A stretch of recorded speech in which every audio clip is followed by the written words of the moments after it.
Hi there.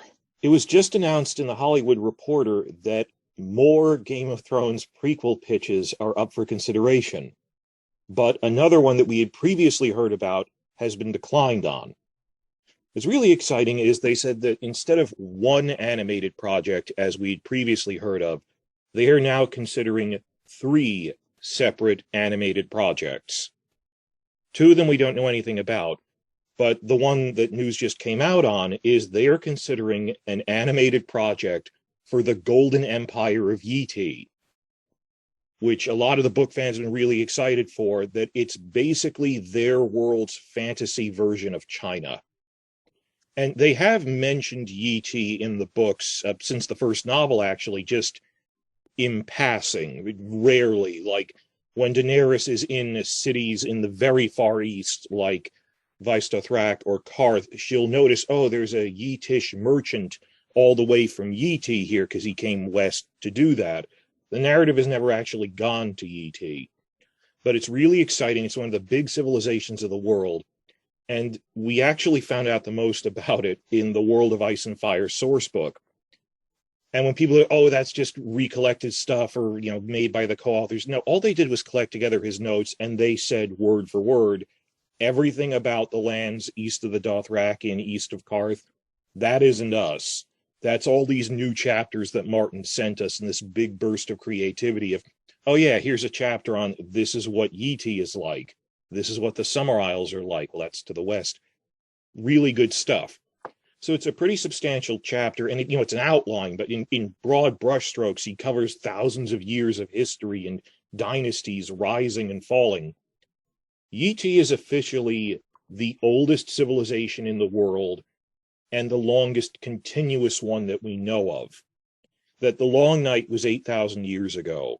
And there's a couple of other civilizations that claimed to be the first, rival claims, like the Giscari are one of the earlier ones, but the Giscari got wiped out by the Valyrians.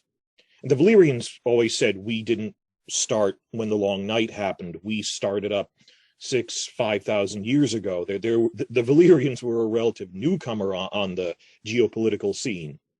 But everyone else that was around in the immediate aftermath of the Long Night eventually collapsed. The Giscari collapsed. Even the Valyrians collapsed. Yi just kept going.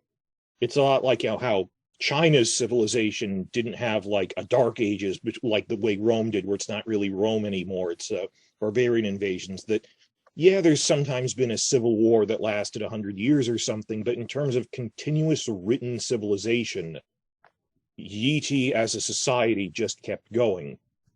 They've had 11 different dynasties. Sometimes the transition between them was peaceful, sometimes not.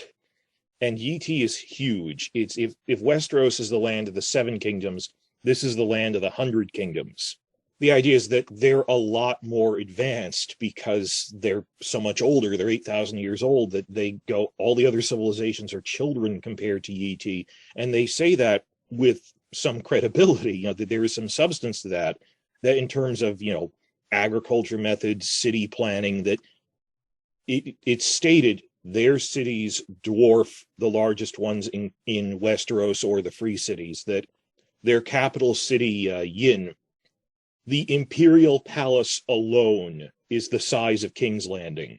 It's like the Forbidden City. It's just the Forbidden City alone is the size of King's Landing. And then you have the regular city outside of that, which is like the size of a country.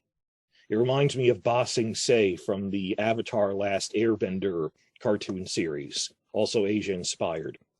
So they go, there were greater ages in the past for Yi, Martin's whole penchant towards romanticism, that things aren't as great as they used to be. But even in the present day, they go, there's 3 ruined cities for every active one in Yi, but even the cities that remain dwarf the ones in Westeros.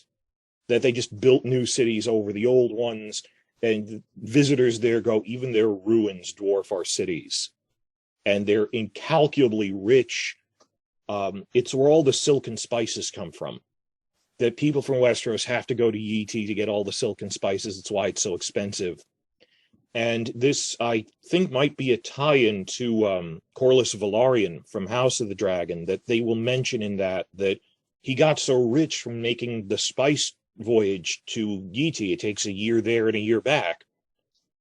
That's how they'll establish it. And then by the time the cartoon comes out, this is what he was talking about, that this is what Yeti is like. And it's really nice that they're diversifying this as a storyverse, as a cinematic universe, beyond just the core books, but rounding out, these are tales from other lands that people wanted to see. And if you've been following my channel, this is one of the big suggestions, the fandom has had. Can you make a project about Yeti? And, I didn't think they could even do it in live action. It's too big. But I said before, when this came up, they said, well, we're thinking of an animated project. I thought, if they're going to do an anthology, why not show some of Yeti or the Summer Isles or something? Turns out there's now 3 separate animated projects, full projects, one of which is entirely devoted to Yeti. This will help with representation and stuff, I guess, in terms of diversity. I hope they get a good voice cast. I actually think HBO might be trying to break into the Asian market with this, because they don't have any real market presence in Japan or Korea, and China just watches it as special effects, or Taiwan or something. Not that I'm blaming them. I was saying this in my prior videos. I said they really need to make spin-off stuff about like Yeti and the Jade Sea area to try to boost the appeal of this into the Asian market. That's just smart writing. That's how you should do that. And there are a lot of stories to tell about it. Yeti has its own legends about the Long Night, which led to a lot of fan theorization because it's distorted by myth. So it's not entirely true, but there's 1 or 2 pieces where they go, well, this is what happened, and the gods sent the Long Night to punish the world, but then this heroic girl saved everyone. And there's a whole thing. So fans have been debating this back and forth. Would we see Yeti or not? It might just be, I'm thinking of when you have like app games and stuff. It's the land of 100 kingdoms that are each the size of one of the kingdoms in Westeros. If you want to play like video games set in this universe and stuff, it's a very fertile setting for stuff like that. Well, the way they explain it is, again, much like in Avatar: The Last Airbender, they go, well, there is an emperor now, but he's a lot weaker than prior dynasties. He's kind of a nominal head. He really only rules the capital region functionally, that he's nominally the emperor of everyone, but in practice, all the local lords, warlords, and tax collectors and priests rule their own fiefdoms as essentially independent kingdoms and have their own private wars and stuff. Just reading the description of that is ripe for setting up as spin-off cartoons, as spin-off video games. You could do a lot of stuff with this. I said that there's 3 animated projects now. This is the only one we know about, and that they said they had declined one of the prior pitches. They've officially passed on doing the Flea Bottom prequel pitch, which, as the new report says, was, quote, only the most nascent of ideas. No one was really attached to it. So, okay, fair enough. It wasn't really a major project. In my prior videos, I said I kind of hope this is like Flea Bottom prior to the Dance of the Dragons, and it'll be the story of young Daemon.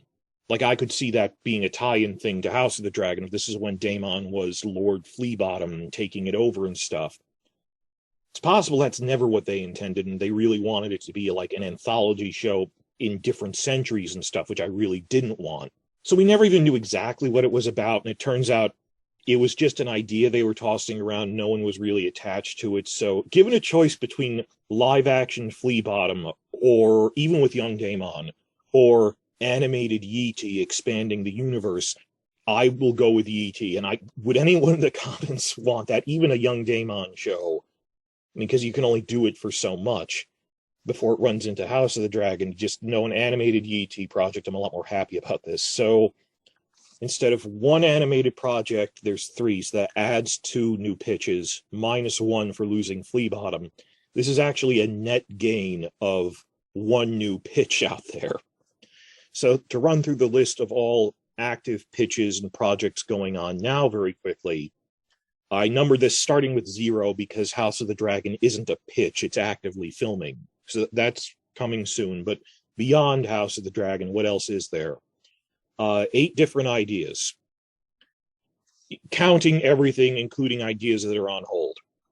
I'll go through that. Nymeria and the 10,000 Ships of the Rhoynar is actually showing significant progress. It hasn't been greenlit to film a pilot. Last month, they greenlit hiring a named writer to script the pilot. They greenlit a script for the pilot, which is still progress. It's forward motion. It's not just like how Flea Bottom was an idea we're tossing around. And they have Amanda Siegel attached to that. Then we have, also live action, The 9 Voyages of Corlys Velaryon with Bruno Heller attached. I'm not sure what state that's in, but when you have a writer attached to something, that's a good sign that it's moving forward with things. And like I said, Corlys will be in House of the Dragon. This is the adventures of young Corlys when he sailed all over the world. He's like their Marco Polo. He visited Yeti. So at the rate they make the cartoon, I think it'll tie into the 9 Voyages show, assuming they make that. They did say that they want to make Tales of Dunk and Egg. We don't have word of anyone attached. Less progress on this than Corlys or Nymeria. I think what they're doing, or what I would do, is don't make it a TV series, make it serialized TV movies. Because the whole selling point of Dunk and Egg is it's a much more intimate story about these 2 guys getting into adventures. You wouldn't need like dragon CGI and stuff, that it's easier to physically produce in live action. So you follow my thinking here, that if they make Dunk and Egg with a really high TV movie budget, it'll be really good, because it's not like, there's no way you could fully realize the Battle of the Blackwater to the way of really being there one for one, like in the book, versus Dunk and Egg go to a tournament. Like on a one-for-one level, you could fully realize all of that if it has a TV movie budget, that they wouldn't need to leave anything out. So because it's less expensive, it's easier to, if you spend a bit more on it, get it 100% accurate to the way the book did it, is what I'm trying to say. You wouldn't have to leave a single thing out if you did it as a movie, no compromises. And these days, everything's split between movies and streaming because of the pandemic. I just saw Black Widow streaming because of that. I didn't see it in the theater, but like when they put out those histories and lore videos and they, for fun, give it a limited theatrical screening, like if they make like a 2-hour Dunk and Egg movie once every year or two, adapting the novellas, I can see that being like mostly an HBO Max thing, but with a limited theatrical run in theaters and stuff, just to make it a multi-platform entertainment empire. I can see that really working, because Dunk and Egg is very episodic. It's a series of novellas with time skips between them. 3 are finished out of a planned 12. That's the other reason it makes more sense to do it as TV movies, because you can just pause after the 3rd one. So that's in the works, but not immediate. And you see how I'm moving down the list from the most likely things. I'm not trying to overhype this, but Doom of Valyria was the idea that Max Borenstein pitched. He wrote the Godzilla movies. And I have a whole video talking about this. I'll link it, where he said in an interview 2 months ago, I still want to make that. I put 2 years of my life into scripting out and planning out all the story arcs across 5 to 7 seasons. I'm doing a show about the LA Lakers now for HBO, but when I'm done, I'll have more standing within the company, and I'll try to make it within the next 3 to 5 years or something. He didn't give an exact timeline, but that Doom of Valyria is an idea that is on permanent hold. It was never formally canceled, and the guy who wrote it said, like, within 5 years or something, when the Lakers thing is done, he really still wants to do that. So that's not an active pitch, but I put it in here for completion. Okay, the 2 that I consider really active are Nymeria and 9 Voyages, because they have writers attached. Then, and notice I left a space, we have The Tourney at Harrenhal, which we're definitely getting because it's a stage play. That George R. R. Martin commissioned this Broadway stage play about the Tourney at Harrenhal, which was the event that sparked off Robert's Rebellion. It's how Jon Snow's parents met. And he promised it'll reveal all the secrets from the books that I've never told before. And it's coming in 2023, so that's something we're definitely getting. And then 6, 7, and 8 are 3 animated projects, one of which is Yee. And this got me thinking, is one of the other projects, and there's not 1, but 3, did they commission 2 new ones? And whenever we say do something animated, it's always Yee and the Summer Isles. Is one of those other animated projects the Summer Isles? Much like Yee, adapting the Summer Isles chapter from the World of Ice and Fire source book. Because let me tell you, and you've seen me, all my regulars tell me in the comments, I've said this in other videos, it was more likely that there would be a Summer Isles animated project than a Yee one. If they're trying to appeal to people that watched the TV show, the name Yee was never mentioned on screen in Game of Thrones. It's never on maps because it's so far to the east. You saw maybe 2 Asian people with speaking lines in the whole thing. In contrast, people from the audience for the TV show would know what the Summer Isles are. Keep in mind, they completely gutted it. I mean, the adventures with the crew of the Cinnamon Wind, the Summer Islander ship that keeps popping up, Chitaya, all these other black characters from the Summer Isles, they cut out. But they at least mentioned the name, mostly in context of saying, well, Grey Worm was kidnapped from there as a baby on a slaver raid or something on a ship, that ethnically he's a Summer Islander. We have not seen a cultural Summer Islander. You know, Grey Worm isn't Unsullied. He doesn't know anything about the Summer Isles. He didn't grow up there. But, you know, I've seen this around, like in the fandom, like black fans going, well, I'm here from the Summer Isles. Yeah, as a joke, I saw this parody thing once where these people were going, oh, we're Summer Islanders. What are we doing here?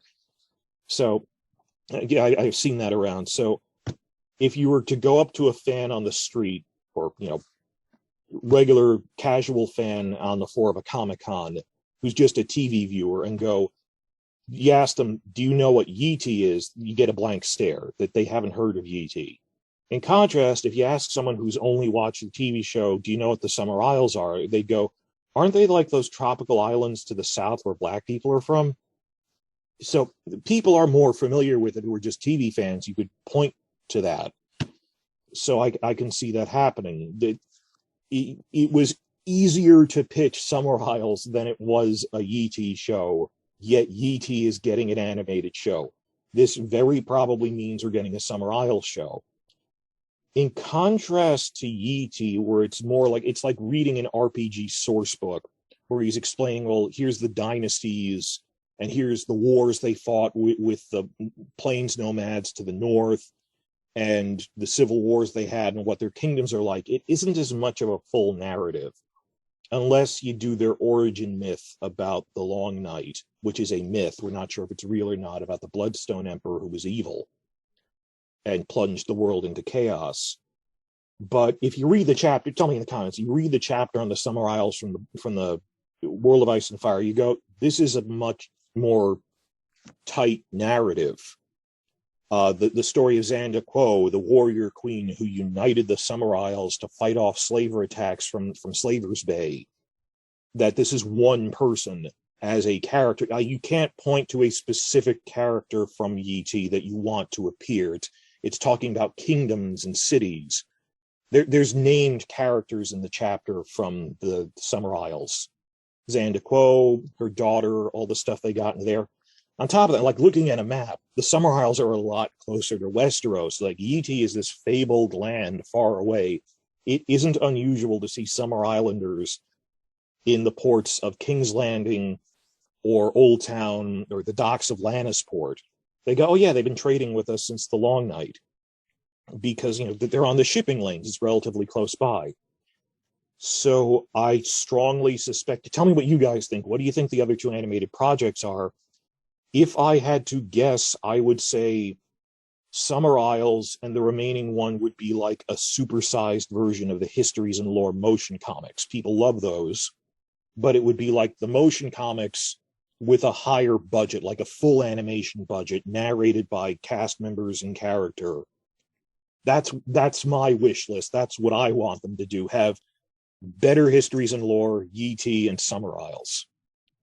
We shall see. But in terms of spreading out the world that this is bigger than just what's going on in King's Landing. Yeetie, I did not think they were going to do this so quickly. You've seen my other videos. I thought they were going to set this up in the Corliss show, or maybe name drop it in House of the Dragon, because Corliss has been there. And then, like 5 years from now, we'd get an animated project about Yeetie. I've said this before, they have to set it up first. Instead, they're just going straight to let's make something about Yeetie. There's fan demand for it. Hooray. I didn't, normally I'm complaining. I didn't think we'd be this lucky. I thought they go, oh no, we haven't even mentioned it on screen. We'd have to set it up first so people know what it is. And again, this only increases the, well, people know what the Summer Isles are. They've even mentioned it on screen. There's even more reason to do an animated Summer Isles project. Why are we doing the Asia show, but not the Africa show? Is there some reason you didn't want to do that, you guys who just canceled Lovecraft Country? I don't know. But it's probably just they haven't told us about it yet.